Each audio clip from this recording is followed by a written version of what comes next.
Good afternoon. Uh, this is a topic from your chapter Current Electricity, and it was not included in my previous two lectures. So we are going to explain this topic here in this lecture. It is something which was related to current. आपको बताया था मैंने कि current क्या होता है. That was flow of charge per unit time. It was current. अगर electrons का फ्लो था तो वो इलेक्ट्रॉनिक करंट थी, और जो कन्वेंशनल करंट थी it was the flow of positive charge. यहाँ पर हम आपको दो फॉर्म्स बताते हैं इलेक्ट्रिक करंट के. दो डिफरेंट तरीके से मूव करती हैं. पहला है आपका डीसी या डायरेक्ट करंट, और दूसरा है एसी या ऑल्टरनेटिंग करंट. जो ऑल्टरनेटिंग करंट है उसके अपने एडवांटेजेस और डिसएडवांटेजेस हैं.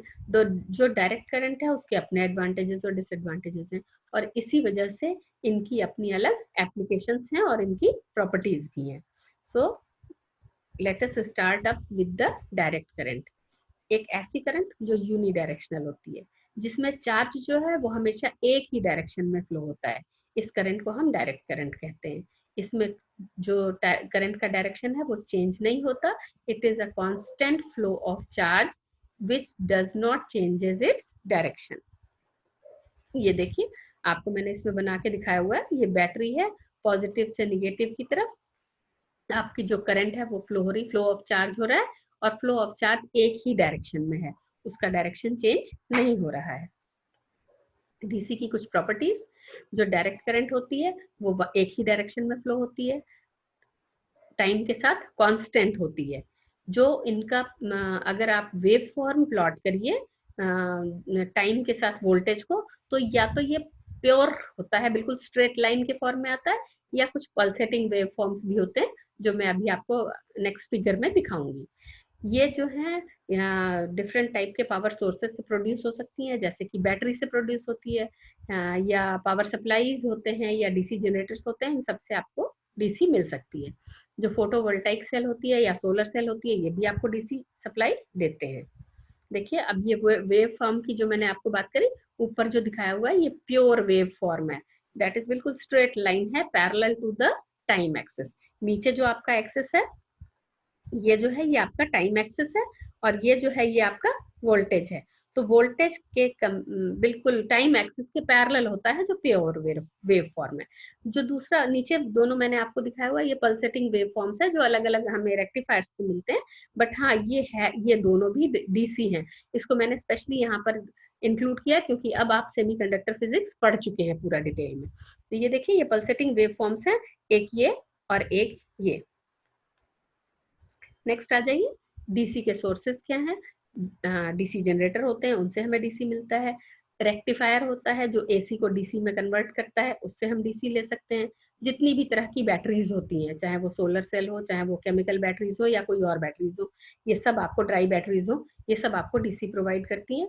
सोलर पैनल जो होता है वो भी डीसी जनरेट करता है. डीसी के यूजेस क्या क्या हैं. डायरेक्ट करंट जो है वो आपकी डिफरेंट इलेक्ट्रॉनिक डिवाइसेस में यूज होती है. कंप्यूटर में आप यूज करते हैं, कैलकुलेटर में यूज करते हैं, खिलौनों में यूज होता है, टॉर्च वगैरह भी, बहुत इलेक्ट्रिकल डिवाइसेस भी हैं कुछ जहां पर आपका डीसी यूज होता है. जो डीसी होता है बैटरीज को चार्ज करने के भी काम आता है. जो रिचार्जेबल डिवाइसेस हैं जैसे कि आपके लैपटॉप हैं या सेल फोन्स हैं, इन सब को आप डीसी पे चलते, ये डीसी पे हैं.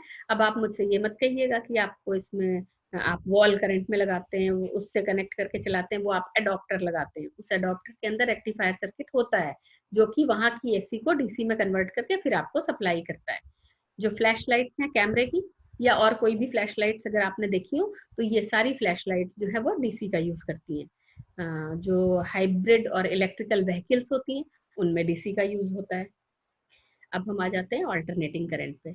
ऑल्टरनेटिंग करंट एक ऐसी करंट है जो कि टाइम के साथ पीरियोडिकली रिवर्स करता रहती है अपनी डायरेक्शन. एक सेकंड में ये कई बार ऊपर नीचे होती है और अपना डायरेक्शन रिवर्स करके फ्लो करती है. जो ऑल्टरनेटिंग करंट होती है वो पहले एक डायरेक्शन में जाती है, फिर दूसरे डायरेक्शन में जाती है, फिर एक में जाती है, फिर दूसरे में जाती है. इस तरह से इसी प्रोसेस को वो रिपीट करती रहती है. यहाँ देखिए फिगर में मैंने आपको बना के दिखाया हुआ है. ये देखिए, पहले आगे से पीछे को चल रहा है, फिर पीछे से आगे. पहले एक बार राइट में, फिर लेफ्ट में, फिर राइट में, फिर लेफ्ट में, और 1 सेकंड में ये प्रोसेस कई बार होता है। और चूंकि ये रिवर्स करती है इसलिए ये साइन वेव बनाती है या और डिफरेंट वेव फॉर्म्स बनाती है, और इसी की वजह से इसकी अपनी फ्रीक्वेंसी होती है। एक टाइम में इधर गई, फिर इधर गई, फिर इधर गई, फिर इधर गई, तो इसकी कुछ ना कुछ फ्रीक्वेंसी होती है। जबकि डीसी की फ्रीक्वेंसी नहीं होती, वो स्ट्रेट लाइन है, उसकी फ्रीक्वेंसी 0 होती है। यहाँ आ जाइए एसी की प्रॉपर्टीज पे। एसी जो है अपनी डायरेक्शन को रिवर्स करती रहती है, ये टाइम के साथ वेरी करती रहती है। इसकी फ्रीक्वेंसी 50 टू 60 हर्ट्ज होती है। इंडिया में जो हमारा मेन सप्लाई है उस एसी की जो फ्रीक्वेंसी है वो 50 हर्ट्ज है, लेकिन कुछ कंट्रीज में 60 हर्ट्ज भी है, और कुछ कंट्रीज ऐसे हैं जिनके यहाँ 50 टू 60 के बीच में मिक्स करके भी दिया जाता है। जो इसका अपीयरेंस होता है वो साइन वेव भी होता है, स्क्वायर वेव भी होता है, ट्रेपेजॉइडल वेव भी होता है, कॉम्प्लेक्स भी होता है, ट्रायंगुलर भी होता है, सॉटूथ भी होता है, depending on different types of applications. AC voltage जो होता है वो बढ़ाया या घटाया जा सकता है with the help of transformer, जबकि ये पॉसिबिलिटी डीसी के साथ नहीं होती है।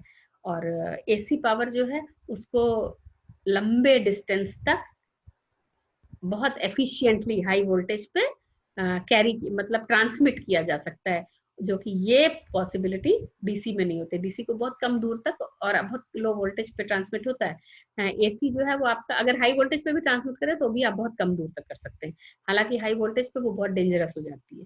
तो जो एसी है इसको हाई वोल्टेज पे बहुत लंबे डिस्टेंसेस तक ट्रांसमिट किया जा सकता है।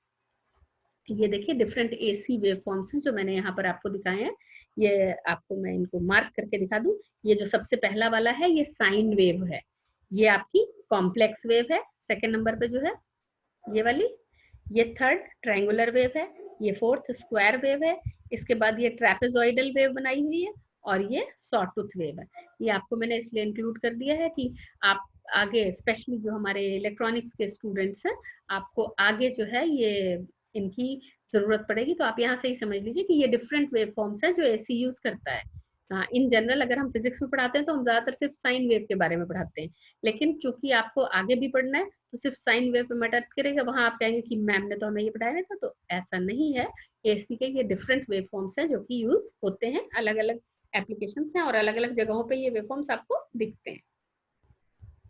एसी हमको कहाँ से मिलती है? या तो हमें एसी जनरेटर से मिलती है, या मेन सप्लाई से मिलती है, या फिर जो डिफरेंट पावर प्लांट्स हैं जैसे कि आपके विंड फार्म्स हैं, या थर्मल पावर प्लांट हैं, या हाइड्रो पावर प्लांट हैं, या एटॉमिक प्लांट्स हैं, या न्यूक्लियर न्यूक्लियर पावर प्लांट्स हैं, इन सब में एसी पावर जनरेट की जाती है। एसी के यूजेस क्या है? पावर डिस्ट्रीब्यूशन के लिए यूज होता है, हमारे ऑफिस की बिल्डिंग्स में यूज होता है, जो बिजनेसेस हैं इंडस्ट्रीज हैं वहां इनको भेजा जाता है। होम जो आपके डोमेस्टिक सप्लाई है वहां पे भी आपकी एसी आती है। इसके अलावा जो मोटर्स हैं, डिफरेंट टाइप की गिटार्स हैं, जो आपके इलेक्ट्रिक गिटार एम्पलीफायर्स है, या इलेक्ट्रिक जो आपके और भी म्यूजिकल इंस्ट्रूमेंट्स हैं, या वॉशिंग मशीन है, या आपके घर के और भी रेफ्रिजरेटर है, एसी है, ये सब आपका ऑल्टरनेटिंग करंट का यूज करते हैं। इसके अलावा जो गार्बेज डिस्पोजल प्लांट्स होते हैं वहां पर भी एसी का यूज होता है। अब यहाँ पर हम आपको दिखाते हैं कुछ डिफरेंसेस एसी और डीसी में। सबसे पहला जो एसी होता है वो अपनी डायरेक्शन को रिवर्स करता है जबकि किसी सर्किट में फ्लो हो रहा हो। सो AC reverses its direction while flowing in a circuit. Direct current never reverses its direction, it flows in a single direction in a circuit. और सेकेंड डिफरेंस, एसी करंट जो है वो वेरिंग होती है मैग्नीट्यूड विथ टाइम के साथ, उसका जो मैग्नीट्यूड होता है वो वेरी करता रहता है समय के साथ साथ। जो डीसी करंट होता है उसका कांस्टेंट मैग्नीट्यूड होता है। तीसरा डिफरेंस, जो इलेक्ट्रॉन्स होते हैं वो डायरेक्शन स्विच करते रहते हैं, आगे पीछे फॉरवर्ड फिर बैकवर्ड, फिर फॉरवर्ड फिर बैकवर्ड, ये एसी का केस है। लेकिन डीसी में जो इलेक्ट्रॉन्स होते हैं वो एक ही डायरेक्शन मूव करते हैं, दैट इज फॉरवर्ड डायरेक्शन। चौथा डिफरेंस, अगर आपको एसी को लंबे डिस्टेंसेस तक भेजना है तो इनको बहुत सेफली ट्रांसमिट किया जा सकता है और ज्यादा पावर भी ये सप्लाई कर सकता है। लेकिन डायरेक्ट करंट जो है इसको बहुत लंबे डिस्टेंस तक नहीं भेजा जा सकता, और अगर भेजा भी जाए थोड़ा बहुत तो ये एनर्जी लॉस होता है इसमें। पांचवा डिफरेंस, जो अल्टरनेटिंग करंट की फ्रीक्वेंसी होती है 50 हर्ट्ज से 60 हर्ट्ज तक होती है डिपेंडिंग ऑन द कंट्री, और जो डायरेक्ट करंट होती है उसकी फ्रीक्वेंसी 0 होती है। छठा डिफरेंस, जो अल्टरनेटिंग करंट है उसके वेव फॉर्म साइनोसॉइडल भी होते हैं, ट्रेपेजॉइडल होते हैं, ट्रायंगुलर होते हैं, स्क्वायर होते हैं, या शॉर्ट टूथ वोल्टेज भी होता है या कॉम्प्लेक्स भी होते हैं। लेकिन जो डायरेक्ट करंट है उसके वेव फॉर्म्स या तो प्योर होते हैं या पल्सेटिंग होते हैं। सातवां डिफरेंस, जो अल्टरनेटिंग करंट है उसको एसी जनरेटर से या मेंस से या डिफरेंट पावर प्लांट्स से ऑब्टेन किया जा सकता है, लेकिन जो डायरेक्ट करंट है उसको ऑब्टेन करने के लिए या तो cell, battery, solar cell, solar panels या डीसी जनरेटर से प्राप्त होती हैं। नेक्स्ट आ जाइए एट्थ, जो पैसिव पैरामीटर होता है वो इम्पीडेंस होता है, जबकि डायरेक्ट करंट के लिए जो पैसिव पैरामीटर होता है वो रेजिस्टेंस होता है। नौवां डिफरेंस, जो अल्टरनेटिंग करंट है उसमें जो पावर फैक्टर होता है वो 0 से 1 के बीच में होता है, जबकि डायरेक्ट करंट का पावर फैक्टर हमेशा 1 होता है। और ये एक लास्ट डिफरेंस के तौर पे ये आप डायरेक्ट करंट का एक स्ट्रेट लाइन और अल्टरनेटिंग करंट का साइन वेव बना सकते हैं। And that's all, thank you so much. अगर आपकी कोई प्रॉब्लम्स है आप मुझे फोन करके पूछ सकते हैं, और you can post it on the group, I will reply there. Thank you.